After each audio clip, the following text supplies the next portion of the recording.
Episode 12। उज्ज्वल के जाने का इंतजार करने के बाद सिद्धार्थ ने वो 2000 येन युकिहिरा-सान को दिए जो उज्ज्वल ने उसे अभी दिए थे। मुस्कुराते हुए उसने कहा, युकिहिरा-सान, ये आपकी कमाई है। सिद्धार्थ को अच्छा नहीं लग रहा था कि वो सीधे आशिता को उसके नाम से पुकारे। उसने सोचा कि उसे आशिता-सान कहना ज्यादा सही रहेगा। मेरी कमाई? आशिता ने हैरानी से सिद्धार्थ की तरफ देखा। उसने तुरंत वो पैसे नहीं लिए जो सिद्धार्थ दे रहा था। वो थोड़ा उलझन में थी। उसने पूछा, लेकिन सिद्धार्थ, ये तो साफ साफ तुम्हारी मेहनत का फल है। तुम्हें मुझे ये नहीं देना चाहिए, है ना? लेकिन मैंने आशिता-सान का सामान इस्तेमाल किया। सिद्धार्थ मुस्कुराया और 2000 येन टेबल पर रख दिए। वो जानता था कि आशिता को 2000 येन की कोई परवाह नहीं होगी।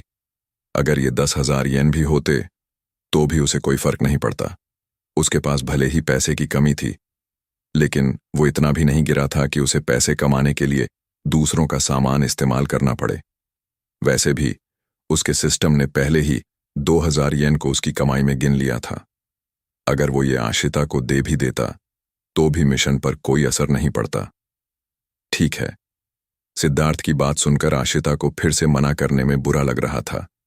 हालांकि उसे 2000 येन की परवाह नहीं थी, फिर भी उसने सिद्धार्थ का सम्मान करने के लिए उसे लेने का फैसला किया। उसने बस 1000 येन का नोट निकाला। वो सिद्धार्थ को देखकर मुस्कुराई और उसने कहा, मैंने तो बस सामान दिया था। ये सब तो सिद्धार्थ की वजह से बिका। चलो, आधा आधा बांट लेते हैं। ठीक है। अगर वो फिर से मना करता तो ये दिखावा लगता। सिद्धार्थ ने झट से वो 1000 येन ले लिए जो उसने आज कमाए थे। अब उसे अपनी बहन का खर्चा उठाने के लिए पैसे बचाने थे। जैसे ही उसने आशिता से 1000 येन लिए और पेटू रेस्टोरेंट के बारे में बात करने वाला था, लंच ब्रेक खत्म होने की घंटी बज गई। चलो वापस चलते हैं, आशिता-सान। ठीक है। सिद्धार्थ और आशिता साथ में पेटू रेस्टोरेंट से बाहर निकल गए। दरवाजा बंद करने के बाद दोनों अपनी अपनी क्लास में चले गए। आशिता दूसरे साल की क्लास सी में थी, इसलिए सिद्धार्थ उसके साथ थोड़ा आगे तक गया। कॉरिडोर तक दोनों साथ चले। बाकी बच्चों की जलती और अजीब नजरों के बीच उन्होंने अलविदा कहा और अपनी अपनी क्लास में चले गए। वक्त बहुत जल्दी बीत गया। दोपहर में ज्यादा क्लासेस नहीं थीं और कोई क्लास ज्यादा शांत भी नहीं थी। सिद्धार्थ ने आखिरकार थोड़ा आराम किया। उसने क्लास में अपना सिर झुकाया और चुपके से अपने फोन पर 10,000 शब्द टाइप किए। फिर स्कूल खत्म होने का वक्त हो गया। सूरज डूब रहा था और आसमान लाल हो गया था। स्कूल में सुनहरी चमक बिखरी हुई थी। बच्चे हंसते हुए स्कूल से बाहर निकल रहे थे। उस वक्त ज्यादातर बच्चे घर जा चुके थे। कुछ ही बच्चे थे जो क्लब में जा रहे थे। उनमें से एक सिद्धार्थ भी था जो पेटू रेस्टोरेंट में काम करता था। पेटू रेस्टोरेंट का सामान आ गया था, इसलिए सिद्धार्थ ने दोपहर में मदद करने का वादा किया था। इसलिए वो स्कूल के बाद सीधे पेटू रेस्टोरेंट चला गया। पहले तो आशिता भी मदद करना चाहती थी क्योंकि उसने दरवाजे पर वो सामान देखा था। सिद्धार्थ ने उसे देखा और तुरंत मना कर दिया। उसने कहा कि वो सब कुछ खुद ही कर लेगा। आशिता ने कभी घर का कोई भारी काम नहीं किया था। वो ये सब कर भी पाएगी या नहीं, ये कहना मुश्किल था। सिद्धार्थ, तुम थक गए होगे। पहले आराम करो, फिर एक गिलास पानी पियो। सिद्धार्थ ने अकेले ही बाहर से आए खाने को फ्रिज में रखा। जो खाना खराब नहीं होगा उसे पेटू रेस्टोरेंट के पीछे रख दिया। जैसे ही वो बैठा, आशिता एक गिलास पानी लेकर आई और टेबल पर रख दिया। ठीक है, ये तो बस थोड़ा सा काम था, मैं बिल्कुल भी नहीं थका, सिद्धार्थ ने हाथ हिलाकर कहा। जब से सिस्टम ने उसके शरीर को मजबूत किया था, तब से उसकी ताकत काफी बढ़ गई थी, इसलिए ये सामान उठाना उसके लिए कोई बड़ी बात नहीं थी। पानी पीने और शांत होने के बाद सिद्धार्थ ने अपनी योजना के बारे में सोचा। उसने आशिता की तरफ देखा और पूछा, आशिता, तुम्हें मेरा सुझाव कैसा लगा? क्या हम दोनों मिलकर पेटू रेस्टोरेंट को चलाएं और खाने के दाम बढ़ा दें? तुम बाकी खाने के लिए पैसे लेने के बारे में क्या सोचती हो?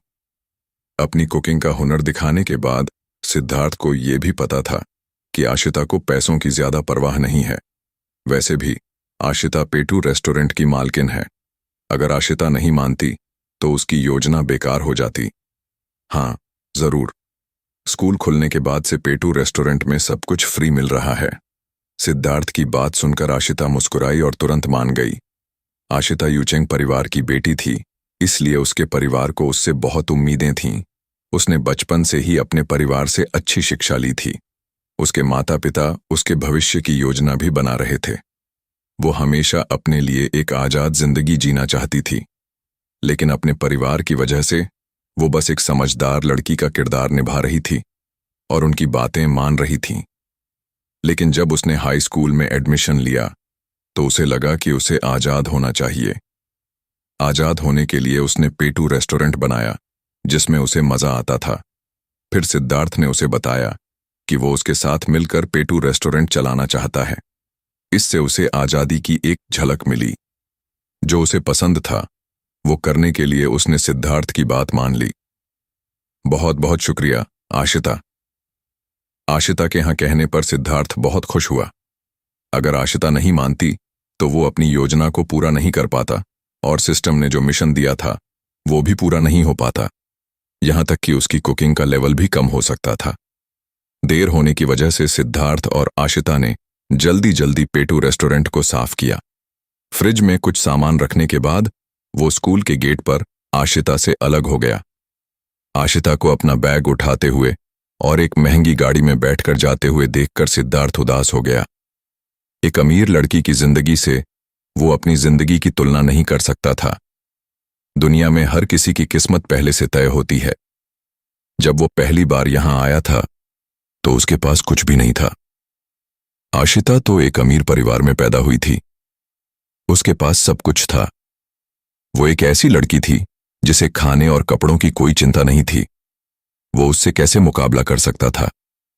आज रात उसे एक्सिलरेटेड वर्ल्ड के बाकी 20,000 शब्दों को पूरा करने के लिए पूरी रात जागना पड़ेगा। इस वजह से सिद्धार्थ को वो बातें याद आ गईं जो वो पहले करता था। मुझे तो अमर बनना है, मेरे पास तो बहुत ताकत है।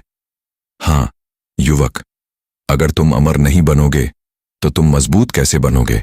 हाई स्कूल का होमवर्क, मेरे पास बहुत हुनर है, मुझे होमवर्क करने की क्या जरूरत है? क्या मैं कोई हुनर नहीं चुन सकता? बाहर खड़े होकर बंद दरवाजों और खिड़कियों को देखकर सिद्धार्थ ने राहत की सांस ली। ऐसा लग रहा था कि उसकी बहन को किसी ने नहीं छेड़ा है। लेकिन जैसे ही सिद्धार्थ ने चाबी निकाली और दरवाजा खोला, ऊपर से किसी ने जोर से आवाज लगाई, मुझे बहुत भूख लगी है, तुम इतनी देर से क्यों आए? ये सुनने के बाद सिद्धार्थ थोड़ा परेशान हो गया। उसे लग रहा था कि उसे एक और हुनर सीखने की जरूरत है। उसकी बहन बहुत जिद्दी थी। और बहन, तुम कमरे से बाहर क्यों नहीं निकलती हो? क्या तुम सुबह से भूखी हो? बस कुछ मिनट और दो, खाना जल्दी बन जाएगा, मैं कल तुम्हारे लिए कुछ नया बनाऊंगा, सिद्धार्थ ने हार मानकर कहा। जैसे ही वो गोल्डन फ्राइड राइस बनाने वाला था, ऊपर से फिर से जोर से आवाज आई, नहीं, मुझे वही खाना है जो तुमने सुबह बनाया था, और मुझे 2 कटोरे चाहिए। ये सुनने के बाद सिद्धार्थ हैरान रह गया। उसे एहसास हुआ कि दूसरी भाषा सीखना कितना जरूरी है।